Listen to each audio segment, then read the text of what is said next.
Good morning, madam.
Arinakshi ma'am, can I start? There are 11 students, madam. We can start because Sunday they may join late. Okay, fine. I will start. Okay, fine.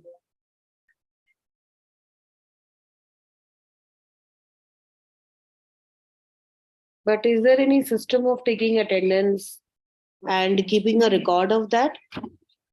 Recording will be done for the entire session, but we don't have attendance system separate. No, no. The Zoom has a attendance, no? How many people have attended and all. That will be there, madam. So Because we are recording, no, it will be there. What time they have joined?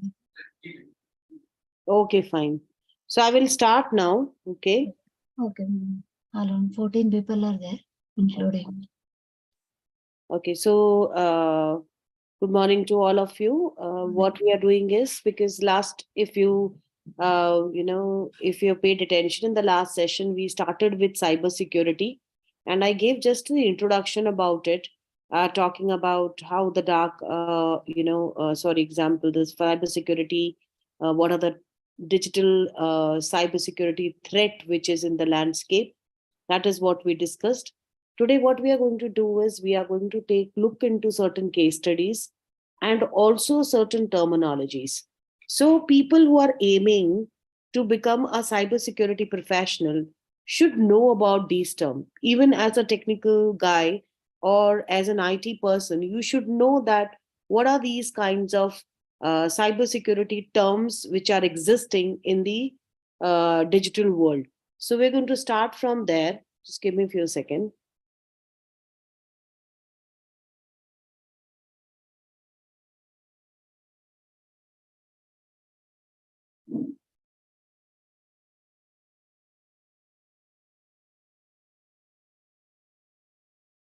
Just give me a few seconds.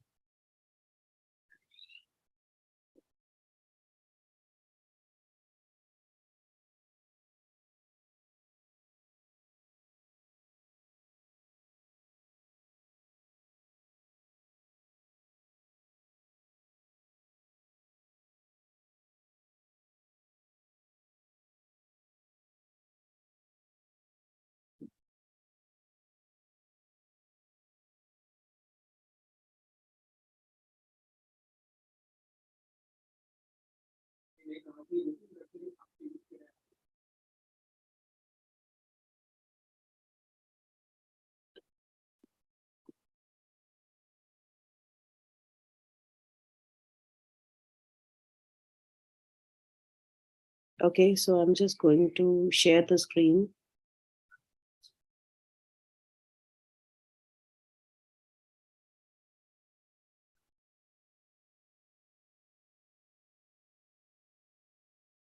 Just give me a few seconds. I'm just going to share the screen with you all.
Okay, just give me a few seconds because something has happened. My laptop is suddenly stopped working.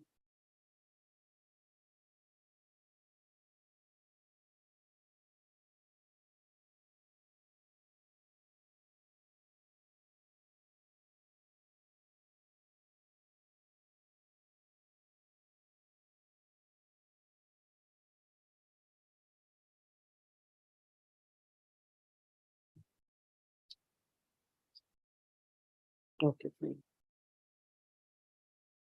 Yes, come now.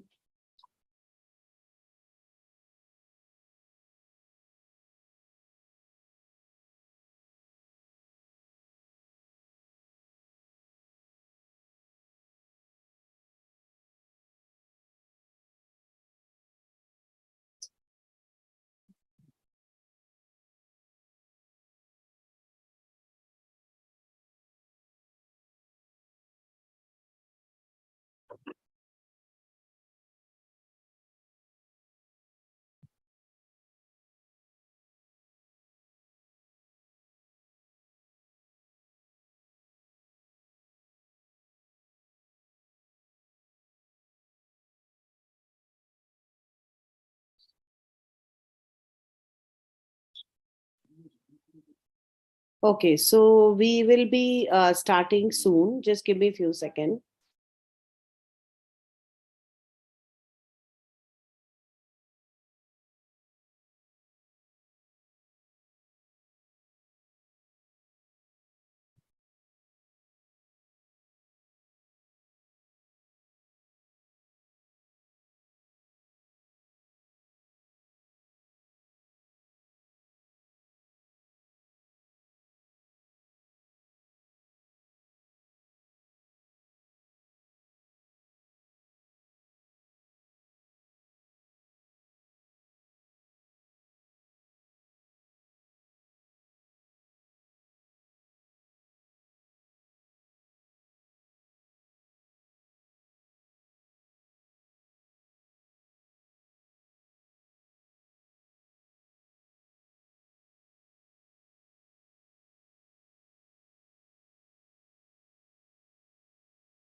Just give me a few seconds. Sorry.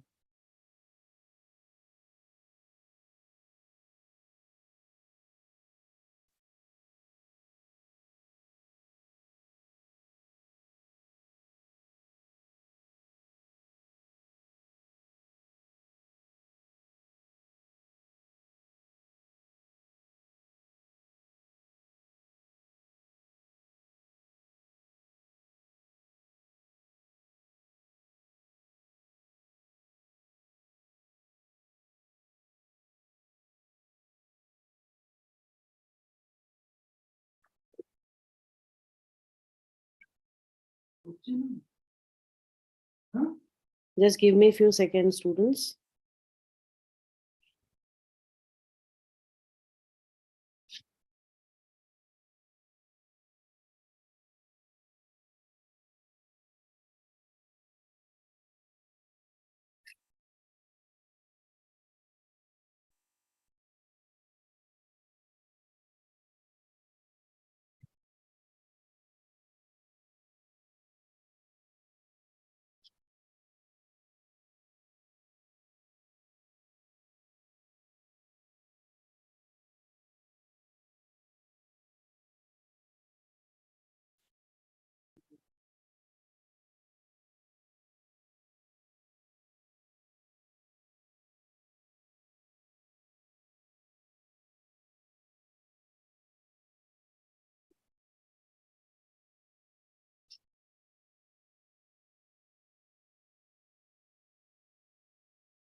Harinakshi ma'am, just give me a few seconds. I will rejoin because the Okay, network is not working. So I'll reroute and rejoin. So I'll just leave the meeting and rejoin it again. Okay, ma'am. okay, okay, madam.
Students, madam will join within 10 minutes. Her internet, some internet issue is there. She will rejoin within 10 minutes. Please be online only, okay?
ಒಂದು ನಿಮಿಷ ಇರಿ, madam join ಆದ್ರು. ಇಲ್ಲ madam, network ಏನೋ problem ಇತ್ತು. ಇವಾಗ ನಾವು ಶೇ join again.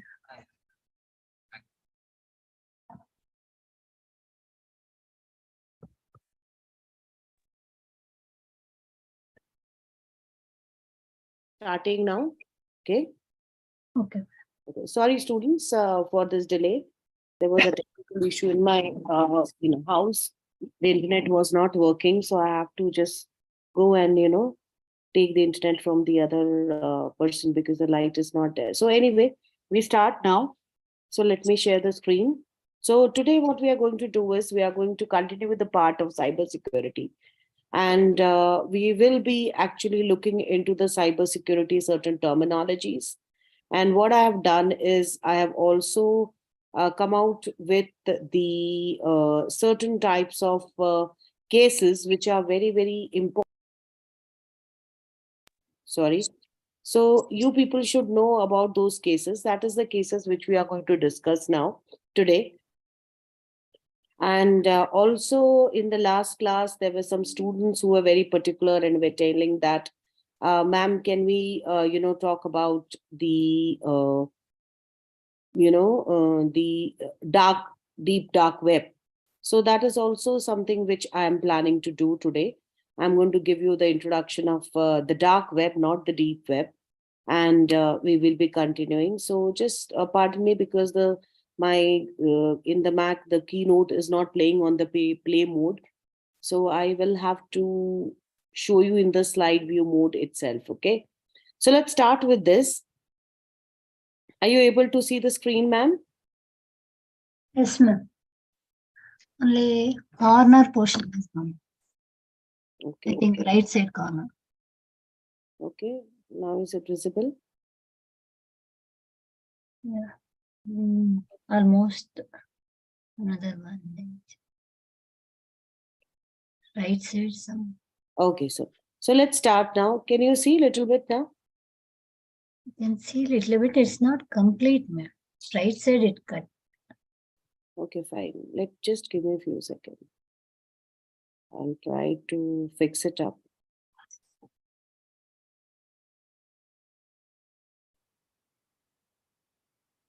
Now is it coming? Yes. Yes. Now it's visible? Visible. Yes. Okay. So let's start, students. So what is actually a cybersecurity?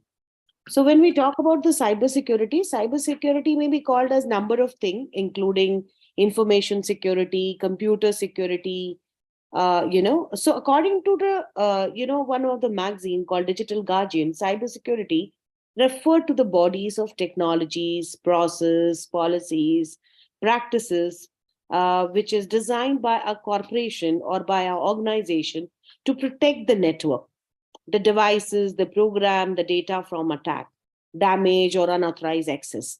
As we use technology and as the data continue to grow, that's where the need of protecting the technology and saving your data from unauthorized access comes. So when a cybersecurity model comes in, or the cybersecurity, we want to apply, even as you might have remembered in the last, what you called session, I was talking about the cybersecurity or the cyber threat in our personal life. And today, we are all connected via various kinds of device like computers, the PCs, or maybe the cell phone, or maybe any kind of IoT devices, which is connecting the entire physical world to the world of internet. At the same time, we are all living in a connected world. So the technology is advancing. As the technology is advancing, there are also the threat which is advancing in this field of cybersecurity. So the organizations are basically focusing on providing the multiple layer of defense, kinds of awareness and training, which we discussed in the last class. Okay. So in this session, we will be talking about certain terminologies, and these terminologies, how these terminologies are basically used by the organization in three perspectives. One is people, the people who are dealing with the technology, the processes, and the technology itself. So these are the three pillars of cybersecurity: people, process, and technology. So as the saying goes on, that you don't know what you don't know. So this is something which is not applicable in today's world, where we say that if you don't know anything, that becomes a competitive advantage for the other organization, or that becomes also a kind of a threat. So you should be aware of everything, what kind of changes or advancement is happening, not only in the technology, in the corporate or in the business world, but also the technology in the cybersecurity world. So when you are talking about security, whether it is an IT or HR or finance or anything else, there are certain kinds of terminologies which are very which should be known to all kinds of people who are working in the organization, where they are IT people or non-IT people. So we are going to talk about some of these terms which are utilized in the cybersecurity environment. And these terms are, for example, in the security environment, firstly, we need to talk about the people who are dealing with cybersecurity. So the people who are dealing with the cybersecurity are the CISO or CSO. So they are the people who are leading the cybersecurity cell or the IT cell in the company. The difference between the CISO, CISO is Chief Information Security Officer, and CSO is Chief Security Officer. The difference is that CISO is the logical or technological security position, and CSO stands for the Chief Security Officer, which not necessarily means that it will be dealing with the technological aspect of cybersecurity or the security of the computer system in your organization. CISO, or the Chief Information Security Officer, is a person who basically deal with the IT or the technology infrastructure of the cybersecurity of the organization. Whereas the chief security officer is the people who will look both into the technological as well as the physical security. So cyber security comes into three perspective. When you're providing security to the organization, to the computer system, it comes into three perspective. One is the technological security, second is administrative, and third is physical security. The physical security means that how do you provide the who are the people who are going to go, for example, if it's at a data center.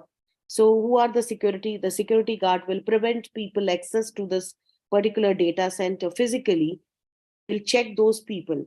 Like Google data center have a six layer of security to the data center. So it starts with the cyber security, physical security, where a security guard will stop everybody who's coming at the gate itself and check them, frisk them, take all the kind of electronic equipment which has a capability of recording or saving any information with them, and check the authorization of the person and then allow that person. Okay, that is the physical security. Then they have a camera security which records everybody or every digital footprint. They have a biometric security for authentication purpose, that who are basically allowed to go into. We were talking about multi-factor authentication, all those kinds of terms. Again, we are going to understand today in the that how it is, and then I'm going to also talk about certain cases on that. Then we have the IT security or digital security, where the technology, the IT people, they provide authentications, multiple factor authentications. They provide, they scan and do snooping on internet to see that what are the mails which are sent. Just a minute.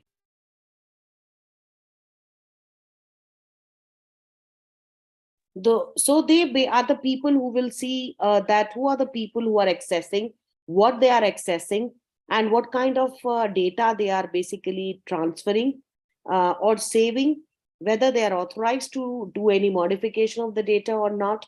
Then we come to a next part, which is called the administrative part of the security, where there are the people in the IT department or in the cyber security department. The chief information security officer or the chief security officer will decide who are the people who are going to get access. So they are the people who control the flow of information, security and safeguarding the data and information on the devices with the people, and see that who is accessing what. Should they stop them from accessing?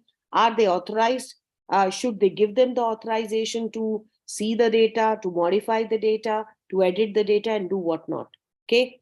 So next part, what we come is the people in the cybersecurity department.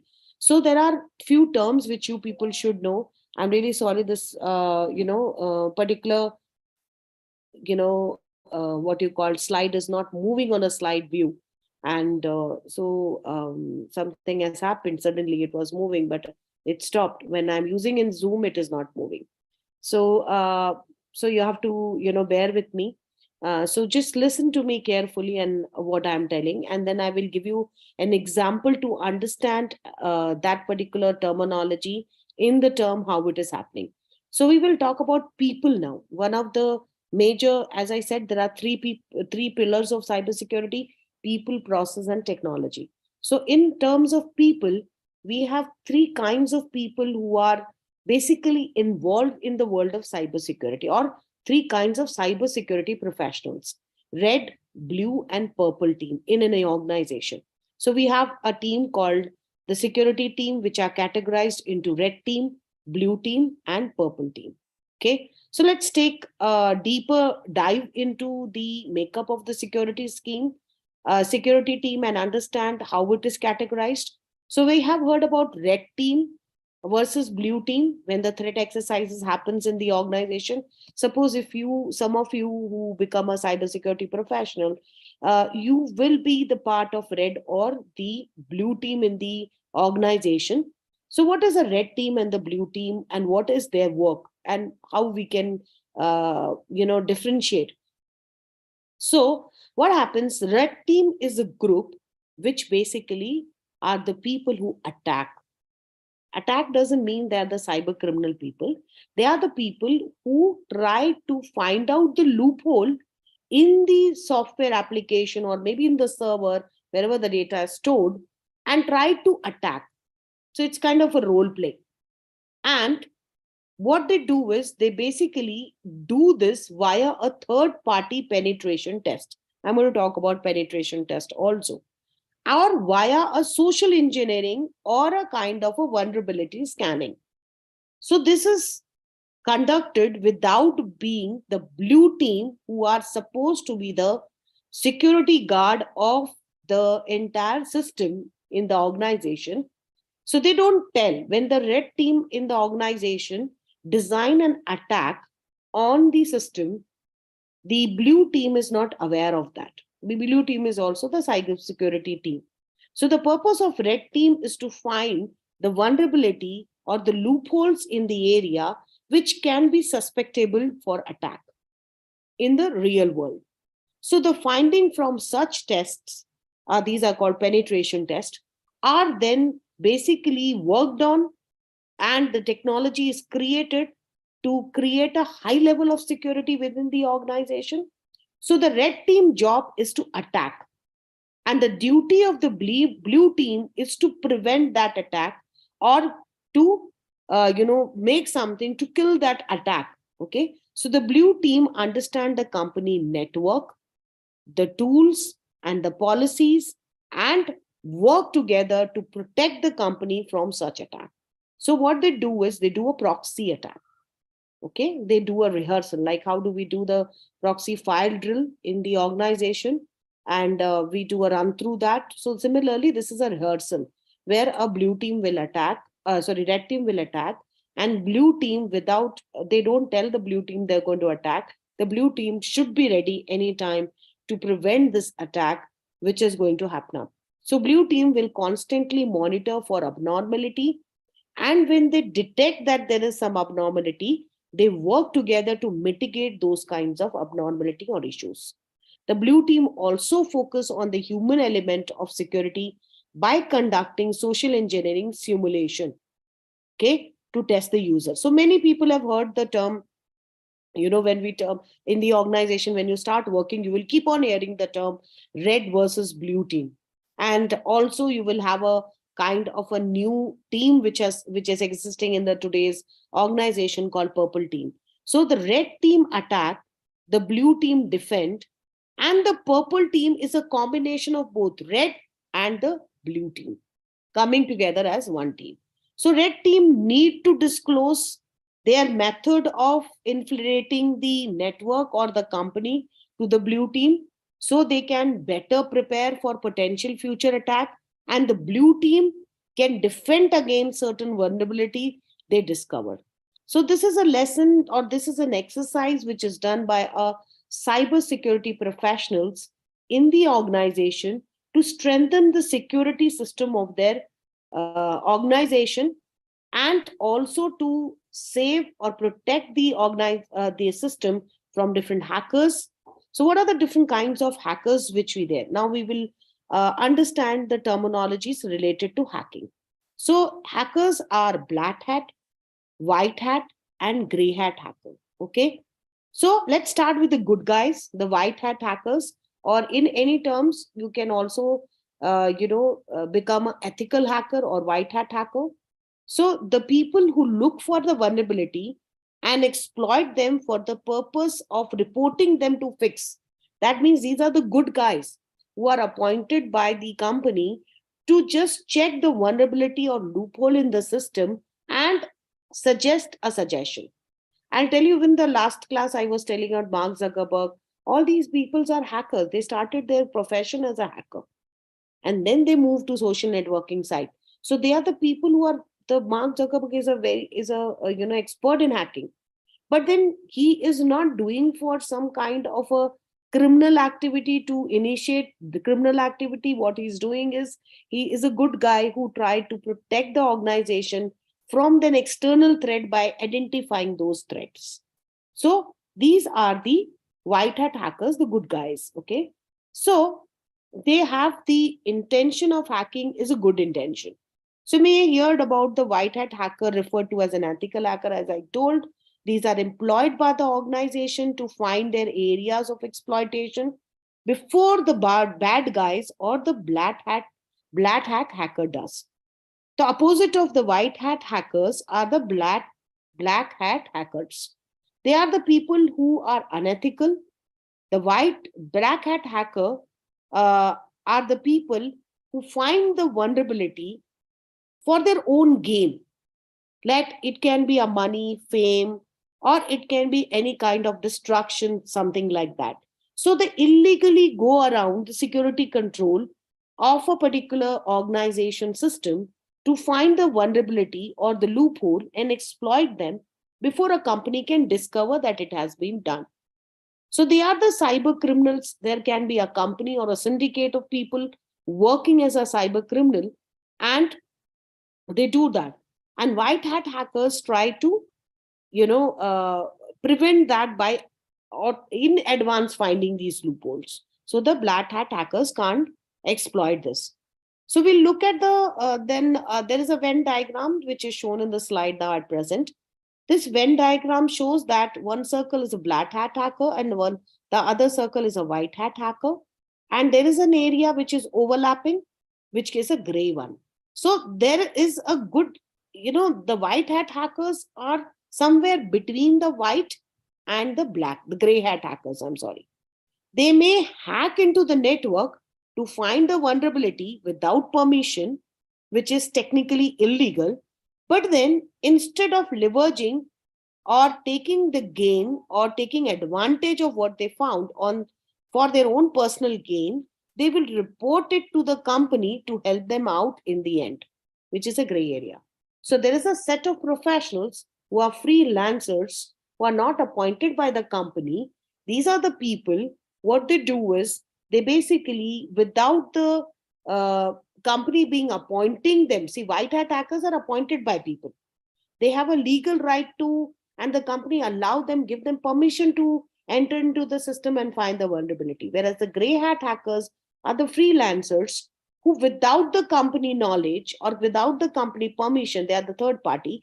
They enter into the computer system, find the vulnerability, but they don't exploit it. What they do is, they basically report that to the company and ask them to give them some money. Like, for example, the Mark Zuckerberg when he was working in a Harvard Business School, and he actually hacked the database of the students and made the database of the girls, students, female students, available to the boys, and asking.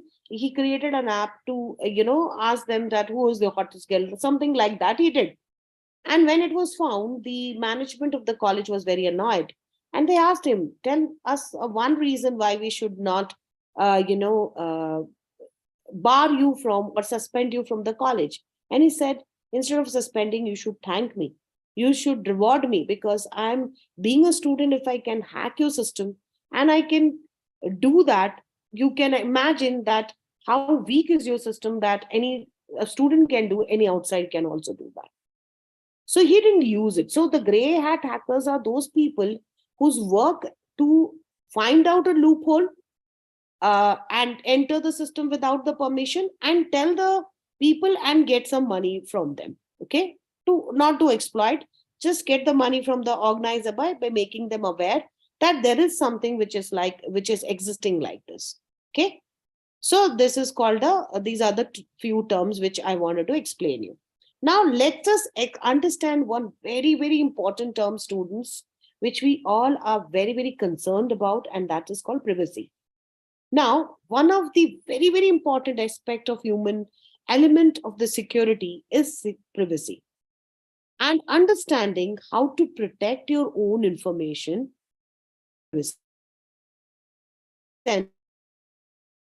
freedom from or protection of something or freedom from anybody looking at what you're doing. You all know about it. So, how does it apply in the term of cybersecurity? So, privacy are related to cybersecurity in terms of protecting your information from any unauthorized view or addition. So, the main question around the privacy is that what information of mine is collected by any company and stored? How is my data used by that company? Who has access to my data? Are they sharing my data? To whom? For what purpose? So there is a term in the cybersecurity, students. If you want, you can make a note because these are very important when you come to for an interview to a for these kinds of job in the company, because they ask all these kinds of terminology. So there is a terminology called PII, personally identifiable information. That means it is an information that is directly related to an individual, which may be used to identify them. So this is broken down into two areas. The PII is broken into two areas. One is sensitive area and one is called non-sensitive PII. So the non-sensitive PII is the information that is easily searchable and accessible to anyone who's looking for it. For example, all your all your personal detail on the social media like Instagram or Facebook, or maybe on LinkedIn, or maybe if you have put it on some other site which is public, is easily accessible through Google. So if they put your name, they may go to your Facebook site, or maybe you have a site or whatever you are publicly publishing. So those are called non-sensitive, personally identifiable information. Okay. So a simple internet search can provide that information about any individual on the internet. It may not be limited to your name, your birthday, your gender. This information is not worrisome for you.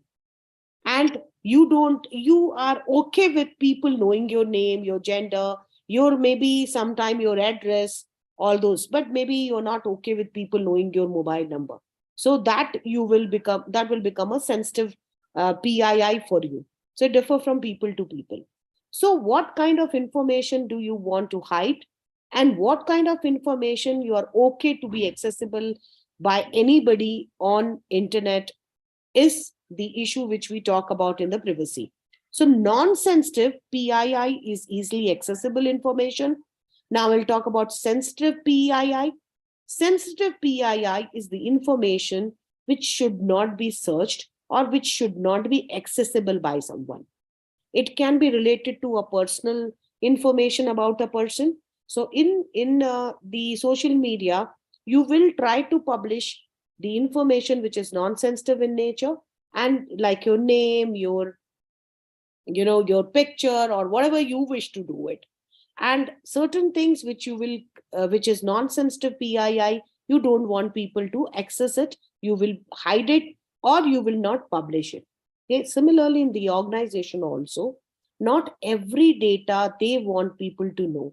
They want certain data can be accessible by people, they can view it, they can know about them.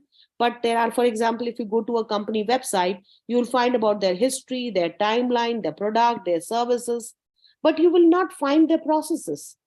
You will not find what is the process, what kind of technology they are using. You will not know that, because those will be the non-sensitive sensitive PII information, which is hidden from you. Doesn't mean that it is not published, but it is not visible. It will be visible to people who are authorized to do that. So there are about your personal information, there are example, for example, you may have your medical information, you don't want people to know about it. Nobody wants their medical information or your results or your marks on to the people. You want to protect it, or it is a sensitive information for you. So the in certain countries, for example in US, people don't want their social security number, or even you also don't want your passport number, your driver license information, your credit card information, your medical information to be revealed or to be publicly available or searched on internet. So those are sensitive PII. Okay, so there are many new laws and regulations which are implemented to help keeping company accountable for protecting this information about their customers, even the hospitals and all. So there are certain expectations of the company to protect the information on your behalf. For example, if you are sharing some information with the company, and the company have to keep certain information about you which is categorized as sensitive information, hidden from the public view. So with this regulation and the law in the place in several company, your privacy or your PII, both sensitive and non-sensitive, hold a high regard, and the company give an extra layer of protection so that your information about you, what the company is storing, is not lost and even not exposed to all the people. Okay, so we have to ultimately we have to think that what information we want to share and what information is non-sensitive to us and we want people to look at it. Okay, so this is where the privacy is there in the social media sites also. The social media sites are becoming very advanced, and they know about the privacy issue and the importance of that to the people. So they also try to update you on the privacy setting which you can have, and you can put that who are the people who can see your post, who are the people who can't see your post. So out of your friend list in the Facebook, you can make certain settings to make it available to selected people in your friend list. So that option also is becoming available in the social networking sites. So there's one more term which is in the cyber security term, very very popular, called CIA. C stands for confidentiality, I stand for integrity, and A stand for availability. This is a very, very common principle and the model of cybersecurity. So how is the confidentiality? Means the work done to keep the data secure within the company environment. Like, for example, their customers' data. No company will reveal or publish the customer data online. They will keep the customer data, or the customer, like, for example, the e-commerce company like Amazon or Flipkart will not reveal the customer's purchase history online to available to everybody. The customer can see their purchase history, but not all. And then the second part of CIA is integrity. Integrity means trust, which means the data is reliable and verified. Whatever data the company is sharing with you, whatever information they are giving it to you, those should be reliable and verified. For example, when you go to aggregator sites, like for example, Trivago.com or Airbnb.com. Airbnb.com is not owning any kind of a property in the world. They are the aggregator. They just give you the information and publish those information of the property which is available and allow you to reserve those property on their site. So they have the integrity. One of the integrity which they have to exercise to build the trust is to verify all the sellers or all the people who are listing their property on their site. They have to verify that. They have to verify whether those details which they are providing is trustable or it is, it is correct or not. Okay. So the next of the element of CIA principle is availability.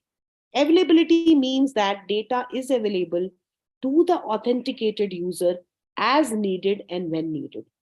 Whether it is an employee of the organization, whether he need to work with the data, it should be available. Whether it is a customer or it's a vendor or maybe a supplier or maybe management. So these are the three major principles: CIA, confidentiality, integrity, and the availability. So this is a mandate rule of cybersecurity control and framework.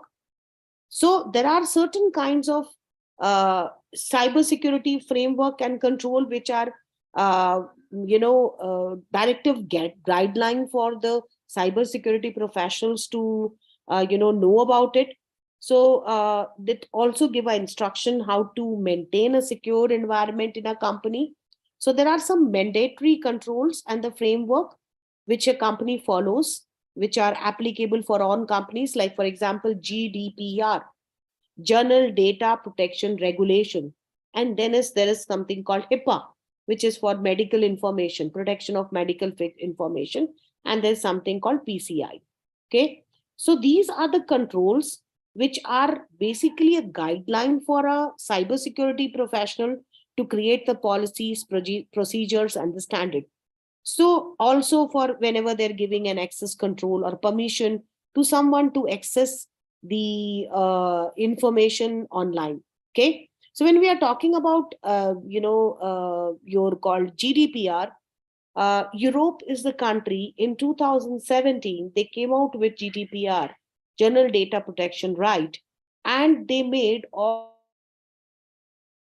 companies, IT enabled services company from Google to social networking site to any company who are working or who are online to amend or to implement this particular act or to agree on GDPR. I will talk a little bit about it. Europe is very, very strict. The first very important aspect of that law is that in Europe, any IT company from Google to Facebook to Instagram to e-commerce company to any company who are using the or who are giving the internet services to the European citizens, they are required by the European government to save or store the data within the geographical region of Europe. Their data center should be located, even the backup data center. The data should not, any kind of data, personal, sensitive, non sensitive, confidential, financial data, non financial data, should stay within the European continent. It should not move out. Normally, the companies, what they do is they have a backup data center in some other remote area in other country, and they shift the historical data to that backup data center also. So the current data is only available in the country wherever they are collecting. So whatever data is collected in the European continent should stay within that. It should not get migrated to some other outside Europe. So that's a very important law which they have implemented very strictly in order to give privacy to the customers, to the citizens of Europe. The second are there are certain rights which they have given it to the people, and you people should know about it. One is like few rights I will tell, which is very interesting. One is right, like in India we have right to information. They also have a right to information, right to object. So the right to information is an act in the GDPR where a particular user or a particular person, internet user, can ask any internet company to tell them that where their data is used. They can ask Google, they can ask Facebook or Instagram Where is my data used? How are you using my data? And then right to object is any person can say that don't use my data, or I don't want my data to be used by you even for marketing purpose.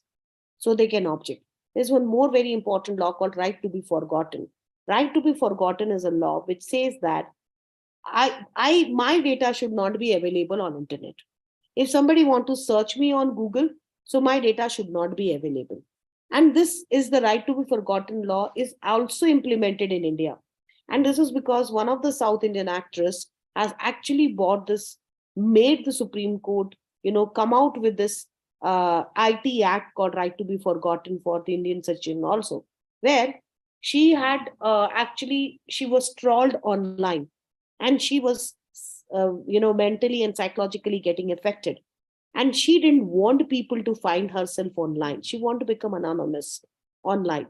So she filed a case and she won the case, and this act was enacted in India, right to be forgotten, where a person information should not be available or should not be searched within that country.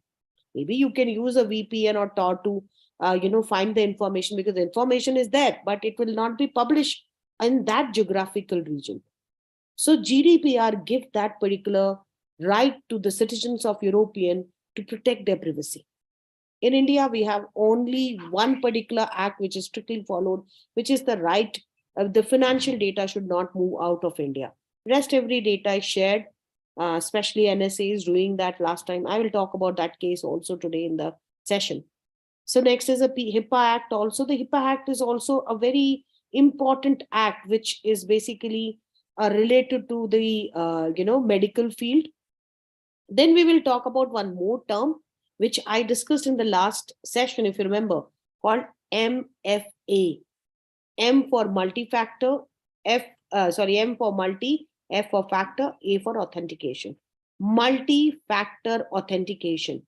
It's a two-factor authentication which provide an extra layer of security beyond username and password. So now when you enter into Amazon or any e-commerce site or any site, they ask you for username and password. And you using username and password, you enter and you feel that you're secure. But username and password, you all know that you're saving in the browser in the cookies. And anybody can, even if it is encrypted, anybody can get your username and password easily. So multi-factor authentication, what it does, it verify you on the basis of who you are. And the example of that is a security question. So sometimes what happens if you want to change a password, they come up with a multi-factor authentication. They ask you to have a security question, set up in the setting. The security question can be your favorite restaurant, your mother's maiden name, your pet name, your book, the favorite book, anything like that. Something you have, as a security token. These are also called security token or security badge. So, in certain countries, your biometric fingers in ATMs and all has become a security badge. The retina eye scan in your phone, like iPhone or maybe in any of the phones, smartphones, or your face recognition system, those are the authentication, multi-factor authentication. So no longer username and the password becomes the only way of validating and not providing. So there's an extra layer of security in the cybersecurity world called multi-factor authentication. So multi-factor authentication, these three, the most very common word, are very important today in the cybersecurity world. The next word which we have to understand and which is becoming very popular and is the field of cybersecurity professional is called cyber forensic. Okay, the cyber forensic is again a field of cybersecurity or cybersecurity professionals where it is basically dealing with the FBI or the cyber crime department in any of the country. They have a full-fledged cyber forensic department, and the cyber forensic department work is to evaluate the images, the crime scene investigations, and they work like a detective, and they put all these things which they have gathered from a crime place, the evidence.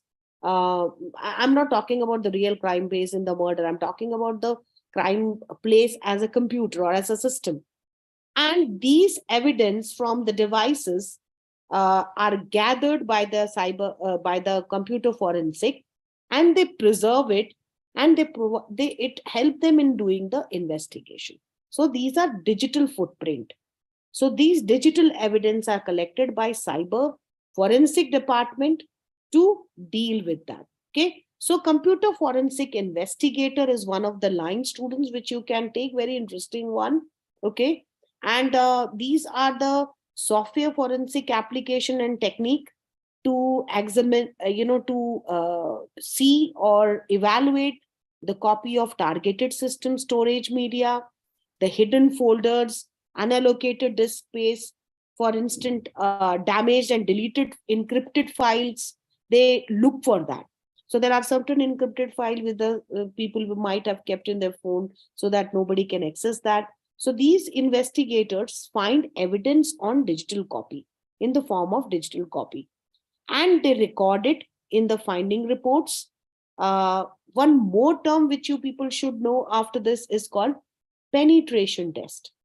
So penetration test is just like it is similar to a car manufacturer who basically do a test, right? Quality test, which we do. You might have learned in your, college about the quality test. So every car manufacturer, what they do is they take a sample, one car out of the lot, and intentionally crash their car with the dummies to find out the issues and the flaws. For example, whether the airbags are working or not, whether the car is safe, all the security features are working or not. Similarly, in the cyber security, the penetration tests are done by the network to find the flaws and the vulnerability in the control environment before the cyber criminal find and exploit them. So these are like blue teams, which I discussed initially. So finding from such tests allow the network and the environment to harden there and create the security. A very important word is also called firewalls.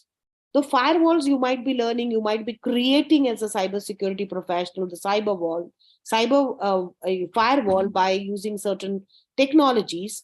The firewall is again the part, the mixture of hardware and software, which guard your servers and the system from any unauthorized access. They monitor the incoming traffic and outgoing traffic from your server or from your organization database, that who's accessing, what information is going out, what information is coming in, and whether it is suspicious or not. So they are the guard of your system, of your company. Let me take one study. Okay. This is a very, what you called, I'll show you this. There was an app in Europe, like you people have the dating app, right? Similarly, there was an app in Europe which became very popular, obviously among boys, and the app called Girls Around Me. Okay, and this app became very popular. Though this app, and this is a legal app, just like in any dating app, right? Now, this app, Girls Around Me, what it did was it was displaying the public check-ins of the girls. So what it happened, the boys who have downloaded this app can check in the girls who have check in. Normally the people, youngsters, have a habit that when they go to a particular place, they take a picture and they put the location of that and they check in that, right? You have that, you all know about that concept. So the girls who do this check-in and doesn't have the privacy setting done, these girls' locations are accessed and their profiles are accessed by these people if they are in the same area. So for example, if you are in a Phoenix Market City and there are certain girls who are there and they have checked into the social networking site that I'm sitting in this particular restaurant and I'm eating this, and the location shows as Phoenix Market City. And when you have this app, you will show those girls who have checked in into the same location and also their profiles. So what happened, they not only they can see that, they can also send a private message to those girls and say anything to them. So isn't it scary for girls? Like the girls will say suddenly they're getting messages from the strangers, and how they are getting these how these strangers are able to access through social networking site, how these strangers are able to access them. They don't know about your phone, but they can access, they can send you message through the social networking or through any messengers. So this app became very, very popular for obvious reasons. You all know that. But then, where is the privacy issue current? Is the Facebook or the Foursquare, which is a very famous, social networking site in other countries, are they responsible for your privacy? So is it, now we can say that it should be illegal, the government should ban it. The government can't ban this because it's not illegal. You can say it is unethical. So there's a very slight difference between unethical and illegal. So these were very creepy kinds of apps which are existing. I'm just told one of the app. And this is where the privacy is in question mark. So this is one example of that. Let's look into one more case, okay, about privacy. And this is, I don't know how many of you know about the Cambridge Analytica case.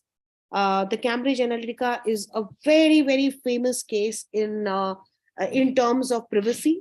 In the world of privacy, that you should know about these cases, and because it tells you that when you feel very secure, and you feel that your data is privately secure by big companies, and this particular scandal shows that how your entire data which you are sharing in some company and trusting on them can be actually accessed by a third party. So what is Cambridge Analytica scam? We will talk about this case. So there's a political consulting firm called Cambridge Analytica in Washington, D.C. It has a headquarter in UK, but it has a branch in Washington, D.C. and New York. And Cambridge Analytica, what they do is they collect and connect the data. They are the political consultants. So what they do is the political party hire them. It is also said that the BJP is also hired them during election. So they help the political parties in any country to get the view of the people about them and create their positive image on the social sites. So that is their work. So this is an analytical company which analyzed during the election that what are the chances, what can be the strategy for a political party online to win the elections. Okay, so they do that. So it is so what there is a term in the internet called data mining. Data mining means finding the correct and relevant data from the loads and load of data which is available on anywhere. So, and there's also one more term called data brokerage, which means selling the data. You are doing the brokerage, you are an agent. You sell data on behalf of somebody else to somebody else.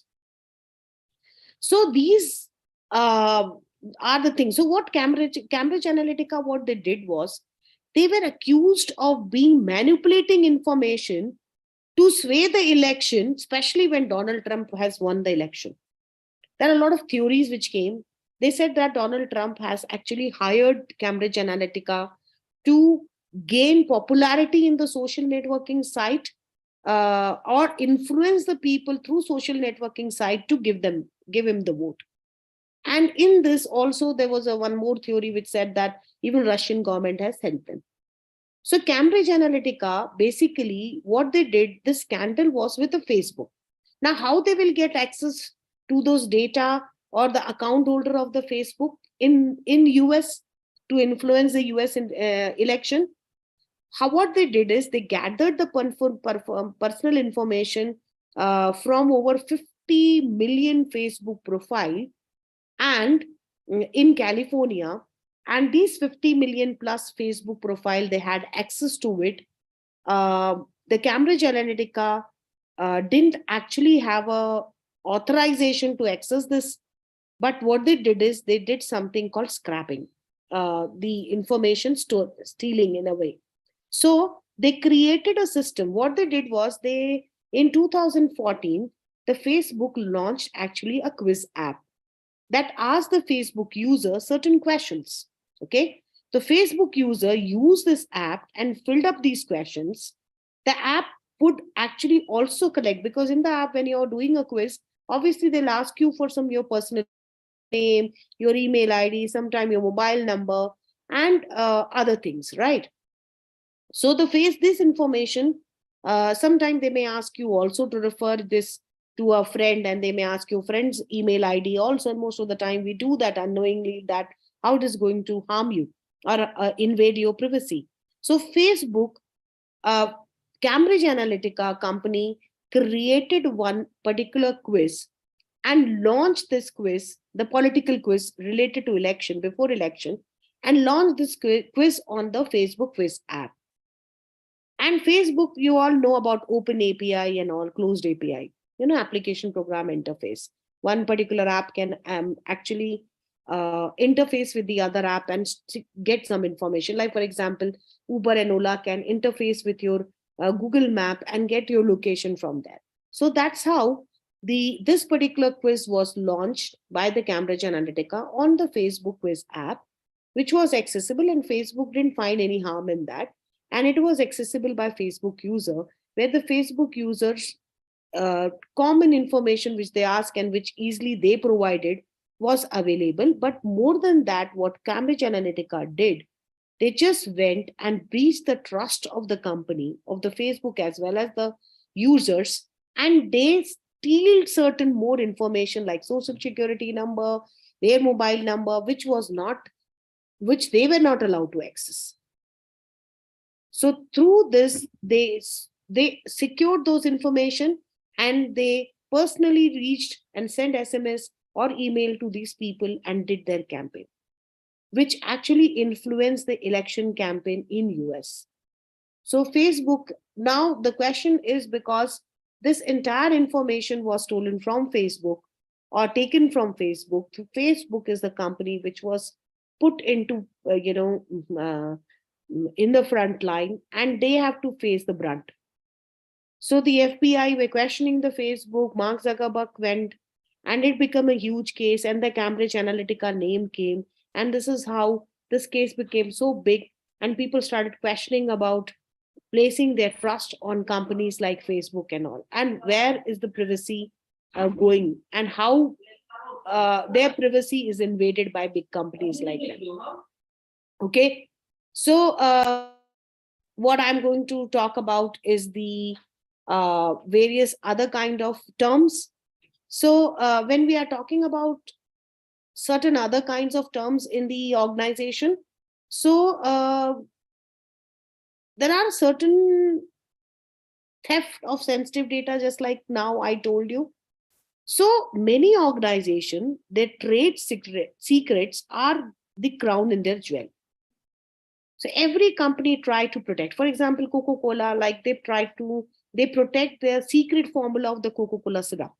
They don't sell that to the franchisee or bottlers. They just give them the syrup, they sell the syrup to them, and then it is diluted with soda or maybe anything, and then it is sold by the bottler. So bottlers don't know the secret recipe of that Coca-Cola syrup, which is hidden, which is protected by the company.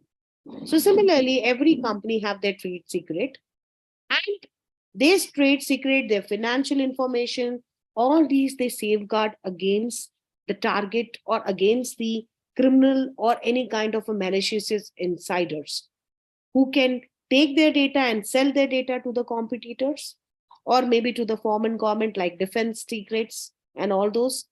So there is certain kinds of threat which are also called insider threats. Insider threats or insider job means that the people who are working with you, who are working with this data, can be a threat to you.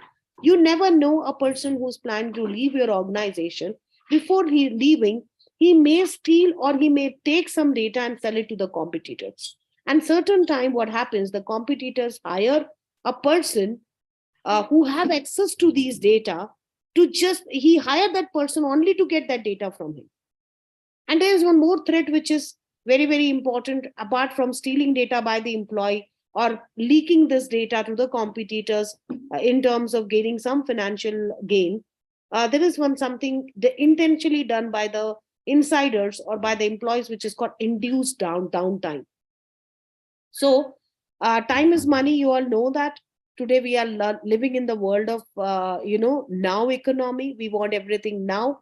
If the customer has a lot of choice, if something which they are trying to access online, if it is not available, it is taking too much time to buffer, or too much time of the server comes down, or you're not able to, it is very slow, your site speed is very slow. In that case, what happened, the customer has a choice to go to some other site and get a better service. So the companies that make millions by minutes, the downtime can be very, very expensive. So the downtime can be detrimental, or it can be destructive for a company. So the company also have when a company is running certain application on their cloud for the client, they also have certain terms called SLA, service level agreement with their client. And violating any SLA because of the downtime, if the service is not available to their client, it may cause them to lose their client. So the due to the downtime caused by the insider, by sometime deliberately done, intentionally done by the insider, put company in a major damage. Okay, and you lose your client. So downtime is basically induced sometime by the employer. So there is an insider trend or insider threat where the employee can do that. Then the third thing is destruction of the digital property or physical property.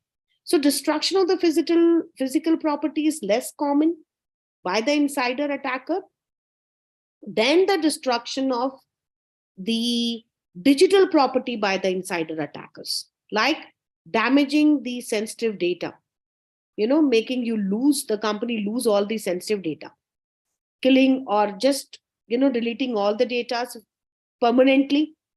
Also, so that's called the significant downtime and destruction of digital data.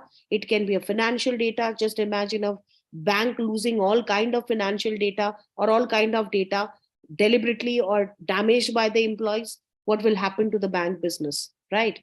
Then the last term is called damage to reputation. Companies significant resource like time and money, they spend a lot of resource to build and protect their brand, like Apple or Microsoft or Google, any brand.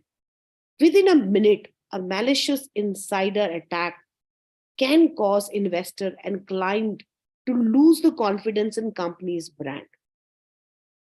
Sometimes the trade secrets, they're critical. Like I gave example in the last session about Sony. The Sony company, when they were attacked by ransomware, you remember I talked about ransomware, that their entire system or the data was frozen, and entire data was made public. Even the movies which they have not released, those data were also released. They had certain clients, the Hollywood celebrity, whose some information secretly they were, showing, because they were allowing to do that. All those information were made publicly available. So they lost those clients. The people lost trust on those clients. So it's a loss of trust means loss of revenue. Okay. So that's called tempting. I'm going to talk now about one very important case in the history of the insider job, which is the Edward Snowden case. It's an Edward Snowden whistleblower. There are a lot of documentary students available online. You should know about this case. You can go online and you can watch the documentary. So Edward Snowden, the whistleblower behind the NSA surveillance program. NSA is National Surveillance Agency in the US. Okay. So what has happened? This particular Edward Snowden is a 29-year-old technical assistant who was working for CIA, and he was an employee who was appointed by a defense contractor called Booz Allen Hamilton to work for the NSA data center. And Snowden was working with a national security agency for 4 years before he did something. And what he did, he was in charge of storing the data storage, the data server where the data was stored. What NSA was doing, they were surveilling, they were spying on their own people in US. So they were spying on, and not only they were spying, and they were putting bugs in the electronic, gadgets which were bought by the citizens, like television, refrigerator, and recording phone calls. They knew all the internet, history of all the people, and they knew what they're doing. There were cameras with facial recognition systems. So there were a lot of things in which way the national security surveillance agencies, those people who might have seen the serial called Manifest on Netflix, will understand what NSA does. So NSA was doing a lot of not illegal but unethical activities. So their own citizens they were spying. Not only this, they were getting the data, the Google, Facebook, and all the companies were surrendering data, including India, to the NSA. And this they were doing it to protect their nation from any security threat. And this became very, very tight after 9/11 attack on the Twin Towers by the terrorists. And the NSA, when they were doing this, people were unaware that NSA, their own government or the national security agency, is basically spying on them. So when Edward Snowden found this, and he was working in the AT&T data center where all the data which the NSA was collecting was gathered, and through an application program they used to identify any, and it will flag off if certain things were suspicious, and immediately the people were caught and put behind the bar. So what NSA was doing, so he found out that what he did, he had access to store that data, or to access those data. He stored all those data from the data center into his personal device, and he fled to Hong Kong. And from there, he revealed to an Hong Kong paper about this data with those proof, right? And he told the entire world, including US, that what NSA is doing. So it is like a whistleblower, whistleblowing. So what he did, he blowed to all the people. He told all the people that NSA is doing in an unethical world. There were two set of people who, one set of the people in USA were against Edward Snowden, and one set of people who are higher in numbers made Edward Snowden their hero. And they said that NSA is not a traitor. He is a person who actually told that how US government is breaching our trust. They are invading our privacy, right? They are the fundamental right to the privacy of our life, to have a freedom to the privacy in our house or in our system, that we feel that we have a privacy. We are talking whatever we are talking, nobody is listening. We don't want people to know certain things. But it was not like that. So they made Edward Snowden hero. But student, look from a perspective of the organization. From the organization, the NSA, who has hired this person to secure and keep the secret of their company, whether it is ethical or unethical, with with them, and not to reveal it to the public or to anybody, he has done that. So in one perspective, from the employer perspective, he's a traitor. And who was the employer? The US government. So US government just put up a search. Now he's seeking an shelter in the asylum in Hong Kong. He can't come to US because he knows that if, though the US government say that if he come back to US, he will be put on the fair trial, and he will be executed. So he has decided to come back to US, and he has filed an application with the US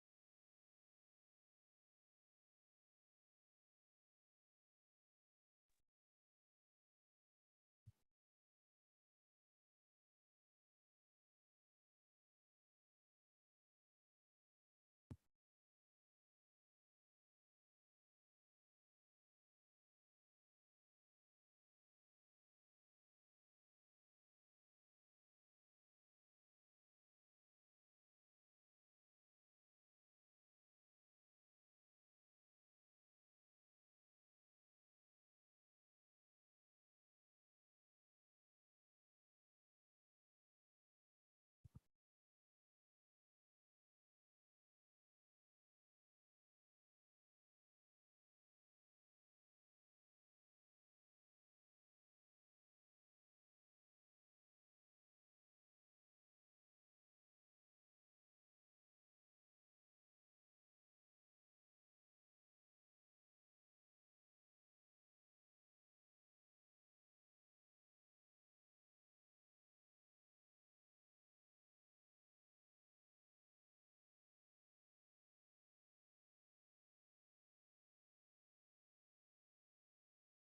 sorry, I was talking about Edward Snowden.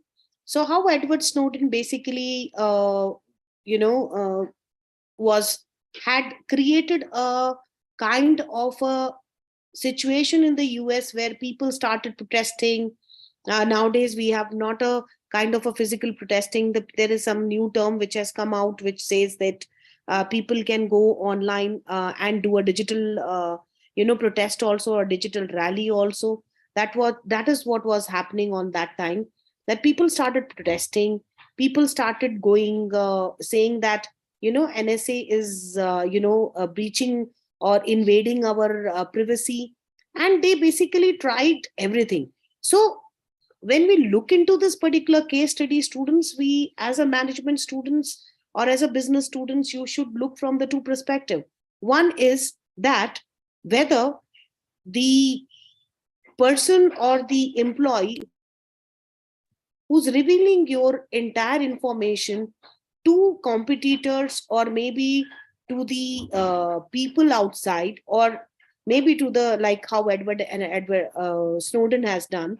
So Edward Snowden, some people say that, some people say that no, he's done correct. Whatever he has done is done correctly only, because what happens is ultimately NSA was doing something wrong, and he came and told the entire world about it. But as a business person, we have to look that every employee who just go and say that you are doing some unethical work, and I'm going to reveal this to the entire world with the proof. Is that correct? So there are, whenever we look into certain cases like this, we have to look from the both perspective. We can't just say, no, he's a hero because he has done something good. So privacy is basically invaded by the government, but there was a purpose of securing those people from any kind of attack, or preventing the any kind of a terrorist attack in the US. And that's how this is how one of the very big case in the privacy. Now let's look into one more term which is called APT. Okay, so what is APT? So APT is basically a very, very important term which is used in the world of cybersecurity. It's a kind of a hacking technique which is used to gain access to a system. Okay, just give me a few seconds.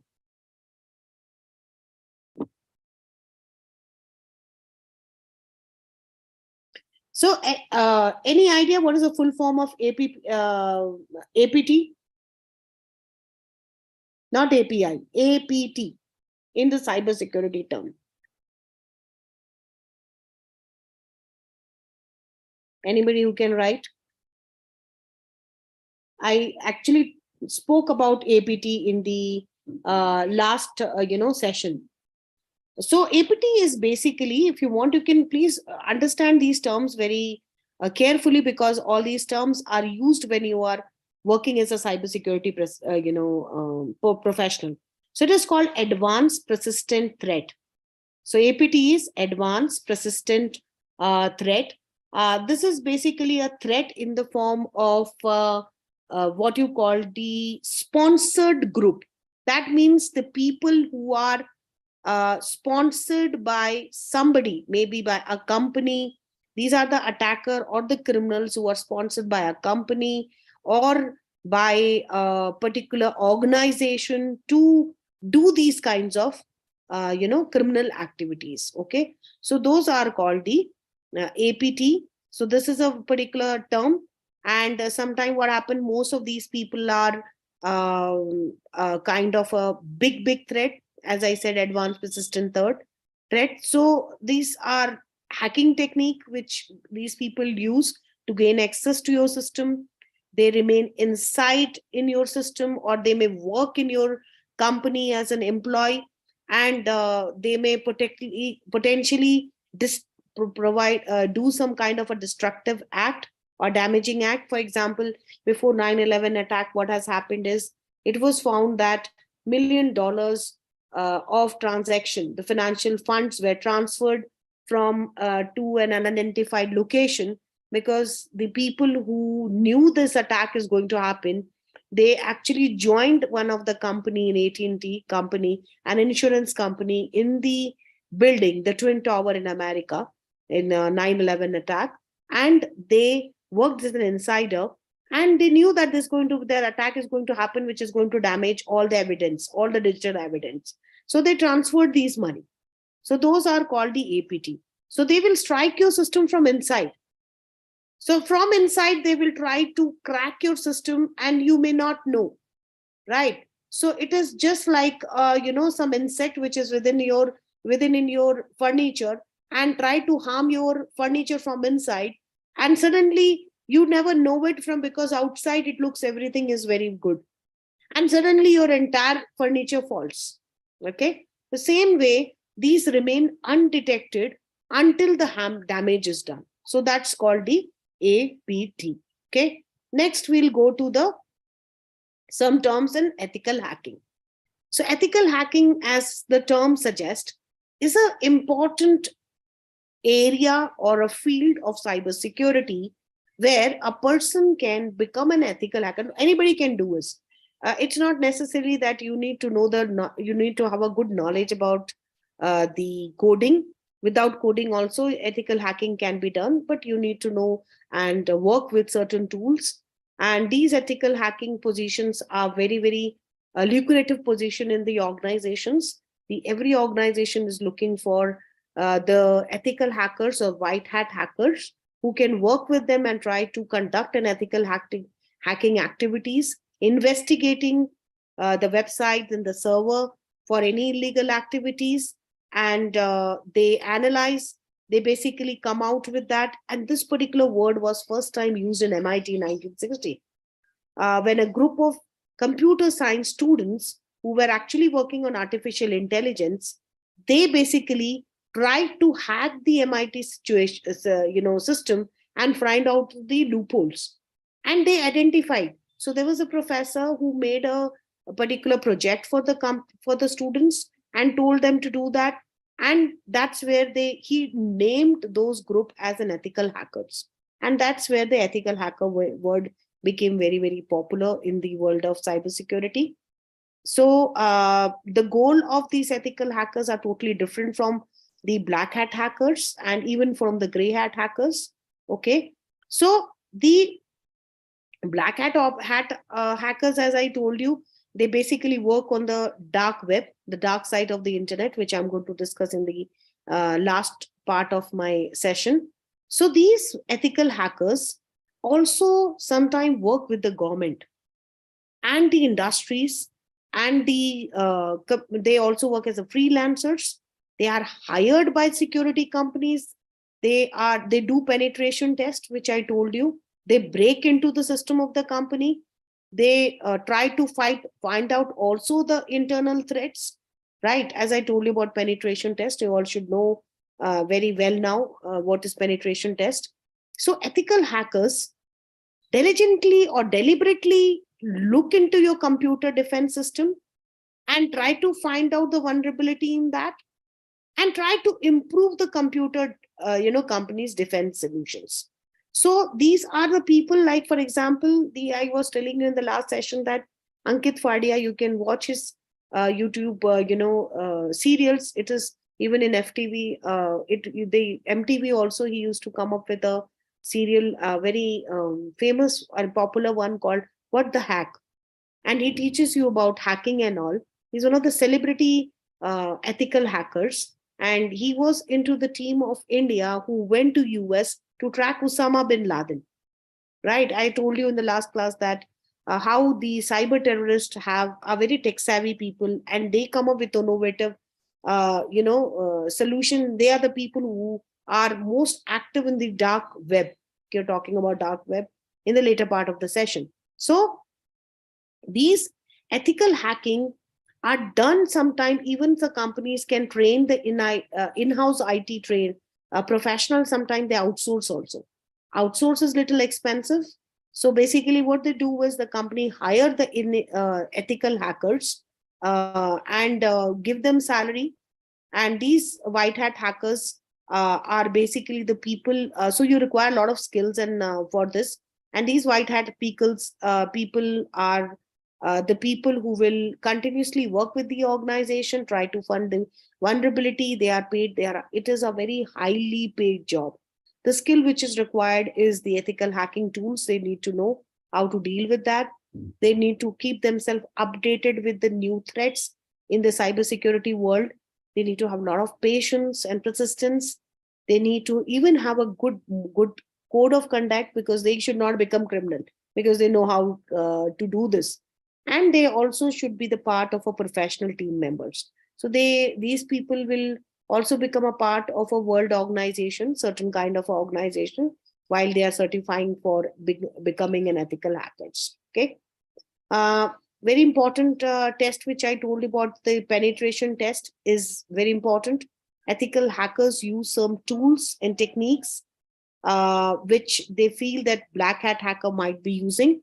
And these tools and techniques are the parameters for scanning the systems, scanning the firewalls and the securities, tools, to understand the threat which is upcoming. They also try to test the application programs which the companies have developed for client, to find out any loopholes in that. So these security assessment can include network devices, email servers, web interfaces, host, wireless application, and your database. So the total assessment can be done. It sometimes the company may have a assessment week, 2 or 3. Sometimes the company tell you and send you a message. The bank send you a message that our server is down for some maintenance purpose for 2-3 hours. Maybe that time they are doing a penetration test. Okay, to find out the loopholes. So penetration test is an ethical hacking exercise which answer many questions for the company, that how vulnerable is your target, is the target from the internet or intranet? Are social engineering technique effective on your system? What are the exploitable vulnerability on your system? Are the anti-malware signatures which you are using to protect your system are up to date? Are your operating system patches current? If you remember the last session, I told about antiviral signatures, operating system patches. So penetration test monitor all the threat from the outside as well as from the inside, which I discussed today in the session. So inside attack uh, is very difficult to find out. So insider attackers are more on rise nowadays, and they are more dangerous and more costly. So penetration test may uh, come as also an essential directive from the law. In US federal, in has come out with a law called Federal Information Security Management Act, FISMA, FISMA, which has created a guideline for US agency to create and implement risk-based policies. Okay, so there is also something called payment card industry data, PCI, which I was telling you, which deal with the credit card security information. One of the law which I was talking about, GDPR, HIPAA, and PCI. So the PCI also set up a standard to deal with credit card transactions, just like HIPAA deal with health medical information secure. How do you secure those information, all those kinds. So all these are the act which the cybersecurity or the ethical hacker need to comply with. Okay, now when we are talking about the hacking concepts, we are also talking about something called dark web. So let us talk about the dark web. So where is the dark web? uh, the public web which is visible, you all know that the public web which is visible is only the 4% of internet. The content which is searchable by the search engine like Google or Bing, or which can be monitored by the government. Then we have, it's also called surface web. And then we have the second part, which is called the deep web. The deep web is invisible to most of us, but as because it cannot be searched and accessed easily, it is protected by the password. It has a meta tag, so that a robot don't follow the page. Below the deep web, and deep web doesn't have most of the time the bad intention. Below the deep web you have something called dark web. Dark web is invisible to most. It is encrypted, and it uses something called onion routing between the between the client, which, like I told you about Tor in the last session. So Tor also is a onion routing. So it is estimated that it is 500 times the size of the public web, what is visible to us. And a lot of time you will see it using onion routing. Like I told you, Tor, you can use that, and you can access those certain sites like that. So the part of ethical hacking exercise is something called vulnerability scanning. Vulnerability scanning are very commonly done within the organization to check for vulnerability and the patches and the configuration issue on network, application, operating system, and devices. And then they generate a report. The report which is generated it has a list of results which gives you the level of vulnerability a particular system has or the organization has. Sometimes it may also contain certain report which is false positive, maybe, which is not correct. I told about false positive and false negative in the last session when I was talking about AI. So the companies does a commercial scanning and a lot of free tools which are available from time to time to check on the vulnerability of their system. Vulnerability scanning. So scanning somebody, there are sometimes certain time when a third party also do the vulnerability scanning for you. So there is a site which you can see online. It is called Calls Free Scan. And Calls Free Scan, you can go to that, and it can check for, you can use that sometime if you don't have your own ethical hacker to do those vulnerability scanning. You can take a service of this third party, and you can go to the site called qualls.com, and you can just go for a free scan. The free scan will be a limited scan where it will check for SSL issues, malware, and other kind of a network vulnerability. But you can take their services online, you can subscribe and pay them, and they may check your server and system devices, your various kinds of operating system or whatever application program for vulnerability. So these are now services. This is a services which is available. These are all cybersecurity firms. Now let's talk about Tor. Okay, some people in the last class was talking to me about Tor, and they said, "Ma'am, what are these dark web?" So, as I told you, beneath the surface of visible or public internet, which we use every day, which is visible to everybody, which is just 4 to 5% of what we see on the internet, there lies a secret world of encrypted website. And this is a dark web.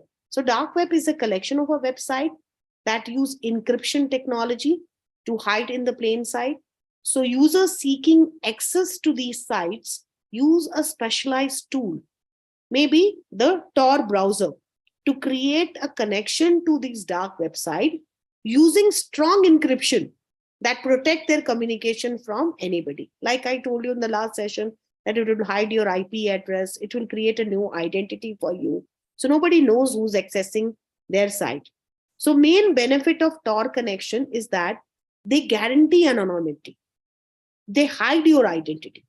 Not only are you protecting against eavesdropping or snooping, but if you use Tor properly, even the website you visit will not have any way to know your identity. They will also not know, right? For example, you are visiting LinkedIn, let's say like that. The website owner don't know the true identity of your user. It will be completely anonymous. So while criminals certainly find a home on the dark web, the privacy-minded citizens, journalists, and political leaders also sometimes use. So dark web is not only the criminals who are using. There are sometimes some of the people, like some of the journalists, who want to create a kind, or some maybe some celebrity who need to have a private privacy, or like Elon Musk, or something like that, or a political party leader. So they want to keep their world, non-visible from the visible public eyes on the internet, then they can also use dark web. So dark web is a collection of these websites which operate in a very shadowy corner of our internet, which they can be accessed using a secure anonymous connection, as I told you. So these network of connection, as I said, is called Tor connection. There are two major benefits of using Tor. First, user can access normal website in completely anonymous fashion. So you can go to the publicly visible site using Tor, and your IP address is hidden, your identity hidden. Secondly, is the website owner can build a hidden site which they can host anonymously in a dark web. So at a basic level, dark website run just like any website on internet. The creator of this site build a web server either using a physical hardware or a cloud hosting service. This servers run a normal operating system. It can be a Windows, it can be Linux, can be Mac also, and also has web server software running on it which allow it to answer user request for web page. So this is same thing you do to build a website for your business and organization on a normal public internet, visible internet. So when a user want to access a normal website, they simply connect to the website over internet in a normal world, internet world. Their computer look up for the IP address of the website they like to access and then open a connection to the site server.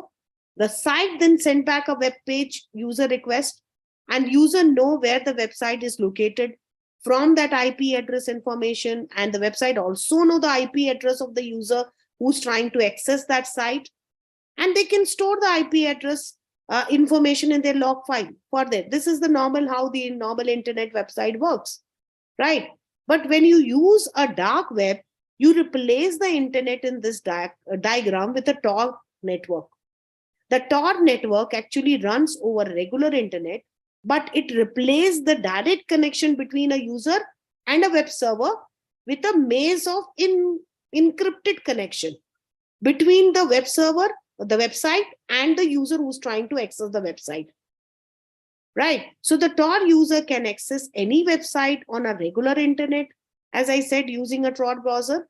And as I said, but only their IP address will not be revealed. As I told you, if you want to access using a Tor browser, you go to LinkedIn. So when LinkedIn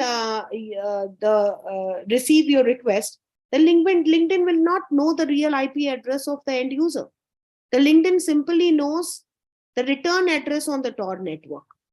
And the LinkedIn server can then respond the user with that Tor address, and the traffic is then routed back through the Tor network. So LinkedIn will never learn the identity of a Tor user in a normal common world if you are using a Tor browser. So in addition to accessing a normal internet, as I said, the Tor user can access any secret website that exists on the Tor dark web. You need to know the site URL, then only you can do. If you don't know, you can't just randomly and go and search. So these sites are known as hidden sites. And there is also a kind of search engine called DuckDuckGo. I don't know how many of you have tried that. You can try anytime. It's called DuckDuckGo, and it can keep your all searches anonymously. It will not search anything on dark web, but it can keep your all searches anonymously. Whatever you are searching normally in Google search, it is all your searches are logged or it is stored in their server. But in this case, it is not. Okay. So let's look into some more fact about dark web. Dark web, as I said, that it is a protected world where hidden website, which basically are used for doing all kinds of illegal activity, mostly like selling counterfeit euros in transactions or maybe any currency. And the identity of both buyers and sellers are protected. Illicit transactions, terrorist activities, the payments in bitcoins, cryptocurrencies can be done.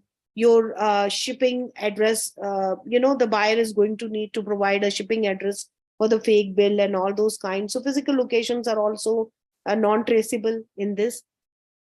Criminal activities is the highest profile use of dark web. And it is immediately what people think of when they consider potential, anonymous communication. For example, when terrorists want to communicate to their counterpart in any other part of the world. So they will use the dark web to do that. Okay. Uh, but there are some legitimate use also, as I told you, that some kind of a journalist also use dark web for non-criminal purpose. One of the major examples, student, you can find out is Washington Post, which is the Jeff Bezos, Amazon owners, has bought that. Washington Post operate a hidden site on a Tor network. This site is anonymous. You can see the Washington Post logo right there. The purpose of this site, if you have a Tor network and you can access the Washington Post dark web, normally on the public web it is not visible. The purpose of this site is to provide news sources with a way to secure communication with the Washington Post journalist without revealing their identity. There are sometimes some journalists who give certain kinds of information and which becomes threat to their life. They don't want the entire public or everybody to know about it. This will be specifically they are giving this information or giving this news. Suppose some journalists want to remain anonymous and they want to send some kind of a news secretly to Washington Post, but they want their identity to not be revealed. They will use this particular dark web, and so Washington Post use this dark web site to be accessible by these kinds of private journalists without who can hide their identity, who can remain safe from any kind of a threat. So this use of dark web help individual protect their identity from praying guys. So sometimes some people use, even the FBI also or CBI in India also use dark web to keep certain activities, their activities secret. So dark web is used to help bypass government censorship in certain region of the world where the normal internet access is restricted. Like for example, in North Korea, user who access the Tor network can bypass the government firewall, content filtering to access the internet without the government. They can escape the government scrutiny. The dark web also provide a place for free discussion of political topics because in a free world, if you go and do it, sometime it may happen that you may get a threat from the political leader, you may be killed. So sometimes these kinds of political discussions can happen. So these are non-criminal activities, what I'm discussing. On the dark web, there are about certain sensitive issues you want to discuss online without the fear of any kind of a scrutiny or any kind of a threat to your life. You can do it on the dark web. There are so many groups which are on the dark web which communicate to each other because they don't want to. For example, in North Korea, there are a lot of groups which has happened, even in China also. They discussed about the government policies, something about what government is doing wrong on this dark web. And they plan how to deal with that. So bottom line is that the dark web provide many different groups of people with the ability to communicate anonymously on internet. So this anonymity is used to protect the media source, evade government censorship, and even engage in criminal activities with this. Okay. So let's look into one example of the Tor browser. So the Tor browser is primarily used by the end user to access the Tor network. There is a kind of a Tor, project website which you can use, and you can go through that. I can tell you, in fact, one of the version of the Mozilla Firefox was modified to work with the Tor network. By default, it opened up the DuckDuckGo search engine, which I told you.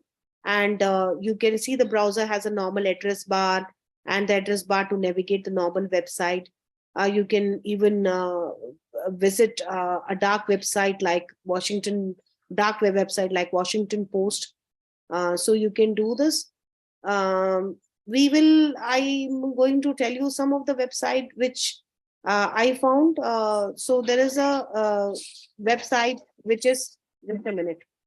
It's a site called mylocation.org. Okay. If I open a normal web browser and visit the site mylocation.org, You can see that the site has a normal browser. It will know my location with reasonable accuracy because I'm trying to access it. It will know my IP address. From that, it can tell my location and everything.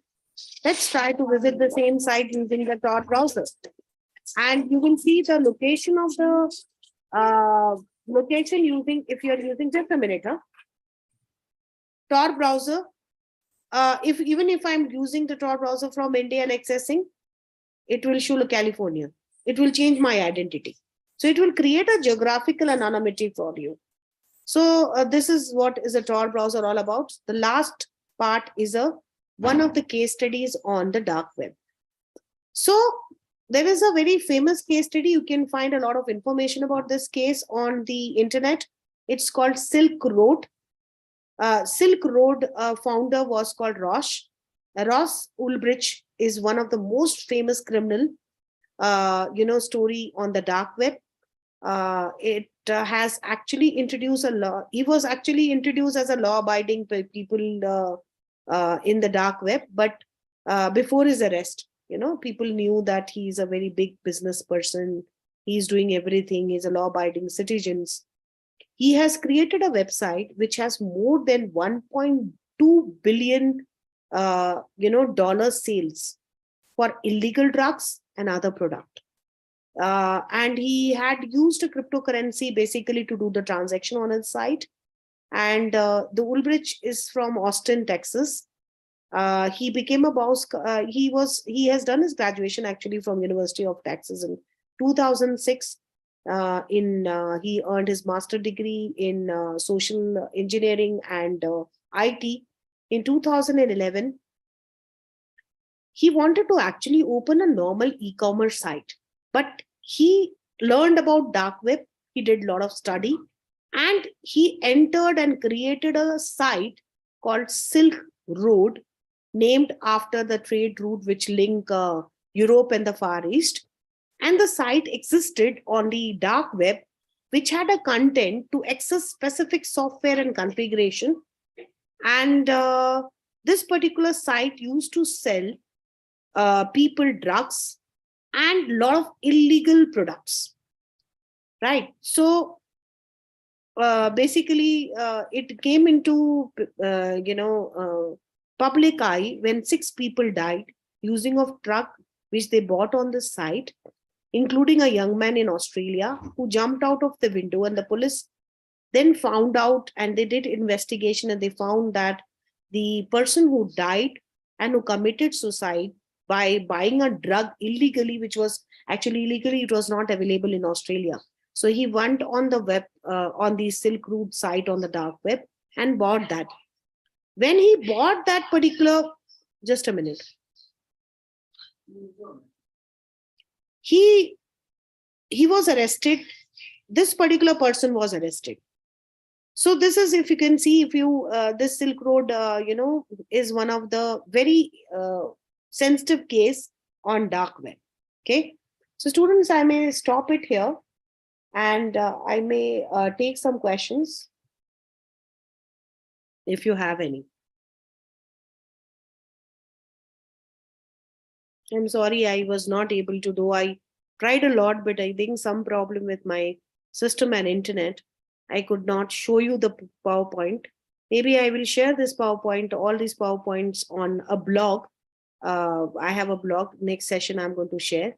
And also one more request that Harinakshi ma'am, I want the group to be created by next session so that I can give them live project, because it's already 1 month now. I want them to work on the project for 1.5 months and then come out and showcase that project to me, which is going to give a lot of advantage to the students, their profile. Because see, these sessions are not useful until and unless they don't apply that.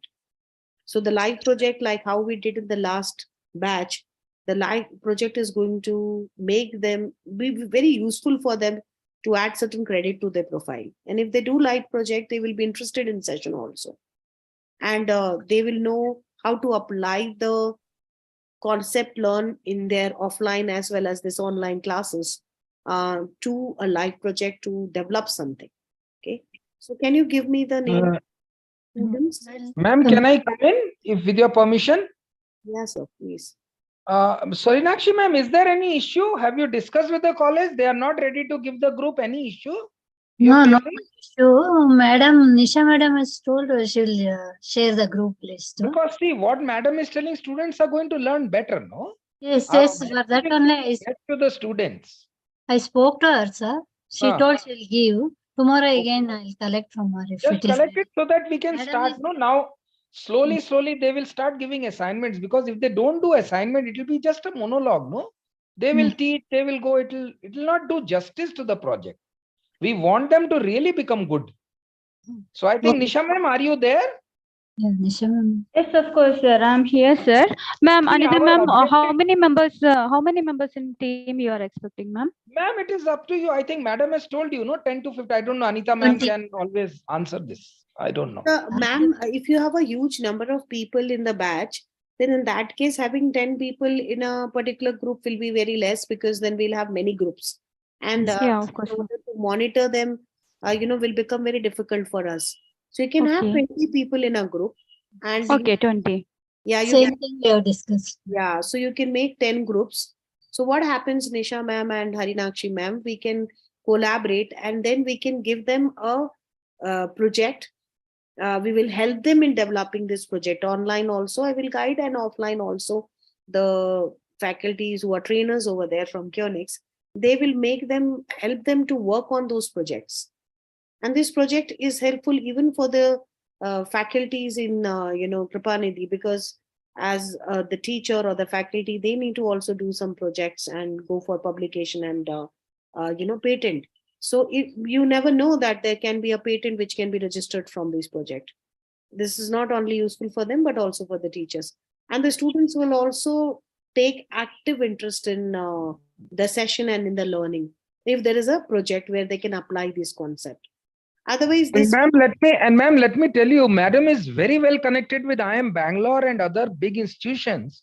So if your project and papers are good, you can also write a conference paper, which can add values to your college, which can add values to your students. So take the best benefit of the IIT IIM professors, and don't just listen to them. Take the best benefit out of it. That is what we want in Kionix. Rest, Nisha ma'am, it's totally up to you and your management. Okay, ma'am? Yeah. Okay, sir. Thank you. Tomorrow I will give you the 20 students batch list, ma'am, and their BCA department. BBA is entirely different, ma'am.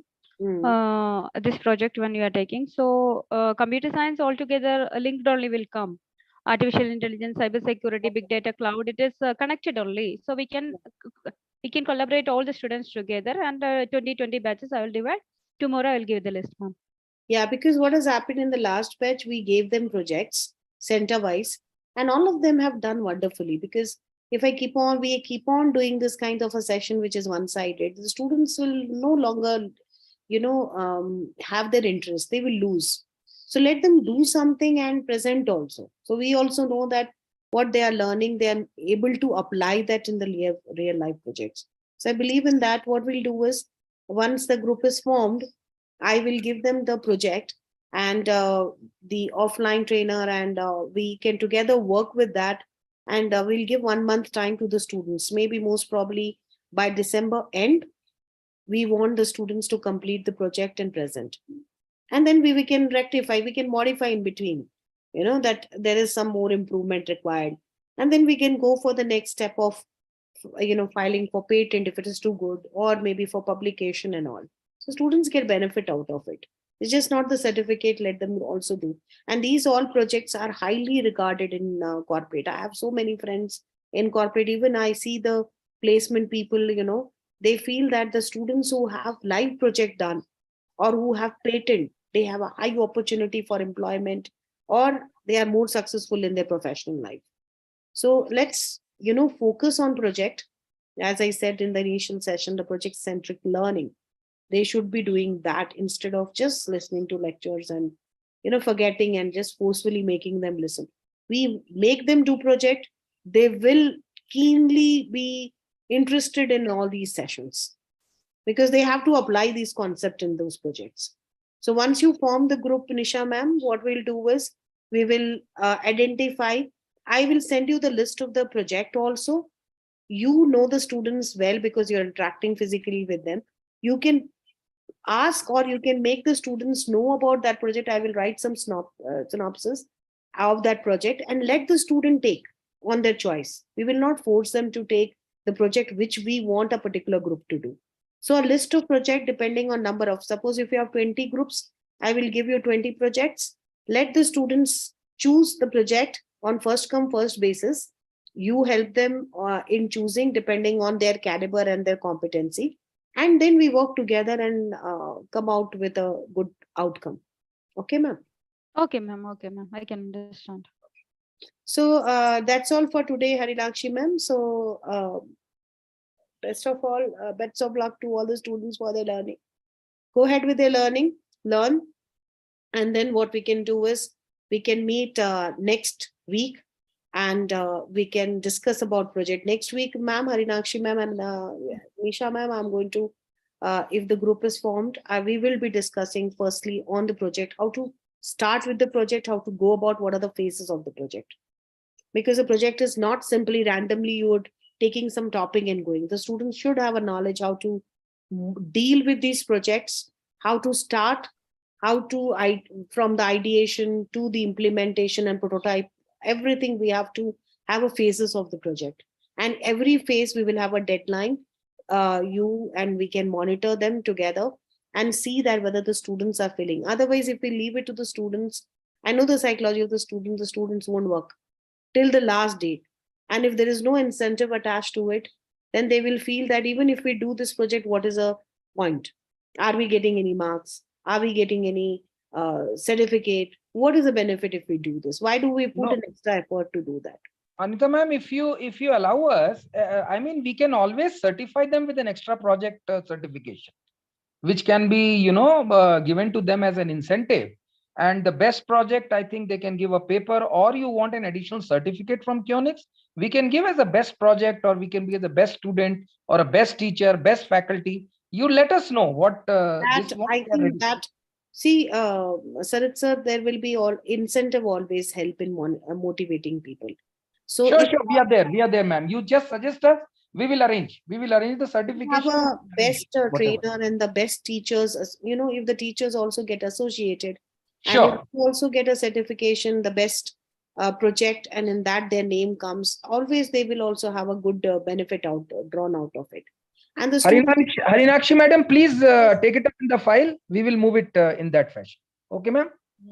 Okay. We will also attach with the college the best project, the best teacher, and the best student, or a best group. Okay, ma'am? Okay. Don't worry, I'll get it sanctioned. Okay, ma'am? okay, then Madam, have a next nice class is on 29th, madam. Before that, we'll conclude. I will be changing the date because I have audit on that day. So I don't know whether I'll be free or not. I will tell you, ma'am, by Tuesday. Okay. Okay, I will send you a mail regarding that. Okay. Because I have a very important audit on that day. So let me see if I can be there or not on that day. Okay, ma'am. Okay. Okay. Thank you. Thank you, madam. Have a nice weekend. Bye.